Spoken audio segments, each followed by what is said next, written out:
गुरुजी, आपने पुष्य नक्षत्र के विषय में अभी चर्चा कर रहे थे, इसके बारे में विशेष बात बताइए कि ये क्या फ़ायदा है इसका? ठीक, आपने पहले ये पूछा कि भाई ये पुष्य नक्षत्र क्या है, ये समझाओ।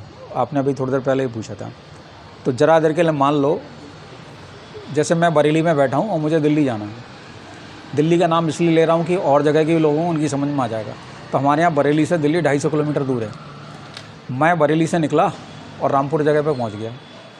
तो लोगों ने पूछा कि भाई तुम इस समय कहाँ हो, तो मैं फ़ोन पे बताऊंगा कि मैं रामपुर में हूँ।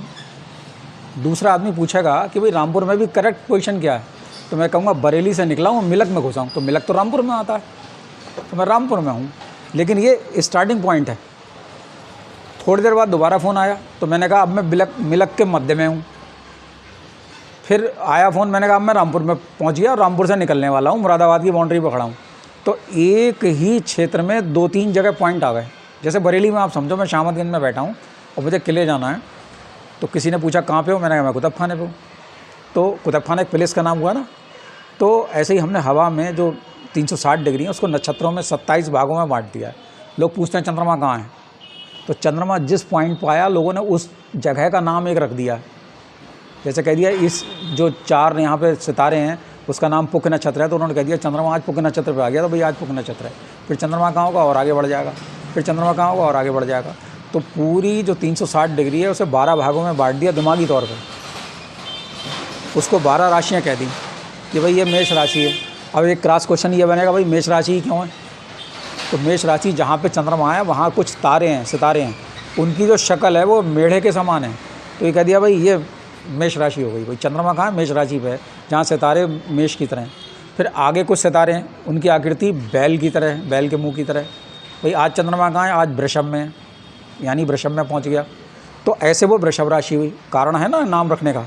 फिर आगे कहाँ है भाई, एक स्त्री पुरुष का जोड़ा है दिखा हुआ। तारों के समूह की डिजाइनिंग ऐसी है जो स्त्री पुरुष का जोड़ा है और काम क्रीड़ा में संलग्न है। इसका सही नाम है मैथुन। सुनने में बुरा लगेगा इसलिए मिथुन कह दिया कि भाई ये मिथुन राशि है। तो ऐसे पहचान हो गई। उससे और आगे बढ़े तो कर्क राशि में आ गए। तो कर्क राशि में भी 2.25 नक्षत्र होते हैं, उसको भी छोटे छोटे टुकड़ों में बांटा। अब आपने अगला एक क्वेश्चन पूछा था कि भैया आज पुष्य नक्षत्र है, इसमें जो बच्चे पैदा हुए हैं तो सभी का भाग्य बढ़िया रहेगा। नहीं भाई, ये कोई ज़रूरी नहीं है। एक नक्षत्र को भी 12 लग्नों में बांट दिया गया। अब लगन के हिसाब से ग्रह कहाँ जाएंगे, नक्षत्र कहाँ जाएंगे, उसके हिसाब से हर एक का फल होगा। तो आज पुष्य नक्षत्र में भी पैदा होने वाला व्यक्ति भाग्यवान भी हो सकता है और भाई भाग्यवान नहीं भी हो सकता है। 2 चीज़ें हो गई। अब भाग्यवान नहीं है तो क्या करो, जैसे हम शामतगंज में बैठे हैं, हमारे यहाँ 40-50 फुट पे पानी आ जाता है। अब मैं आदमी हूँ, मैं पानी नहीं खींच पा रहा हूँ, लेकिन पानी तो है ना, प्रारब्ध तो है ज़मीन में, हम खींच नहीं पा रहे हैं। ये हमारा दुर्भाग्य है, हमारा कर्म नहीं है। एक दूसरा आदमी आया, उसने नल गाड़ दिया, पानी निकाल लिया, उसने प्रारब्ध के साथ कर्म करा और अपने हिस्से का ले गया। एक दूसरा आदमी आता है, उसने समरसेबिल की बोरिंग कराई और लगातार पानी खींचा और बाज़ार में ही बेच दिया। पानी सबके लिए समान है, लेकिन सबने कर्म अलग अलग करे, प्रयत्न अलग अलग करे। तो हमारे यहाँ सरदार जी हैं शामतगंज में, उन्होंने बोरिंग कराया समरसेबिल का और धय पानी लगातार 15 रुपये बोतल बेचे जा रहे हैं, तो उन्होंने उस पानी से लाभ भी कमा लिया। तो ऐसे ही प्रत्येक स्थिति का अलग अलग वर्णन है।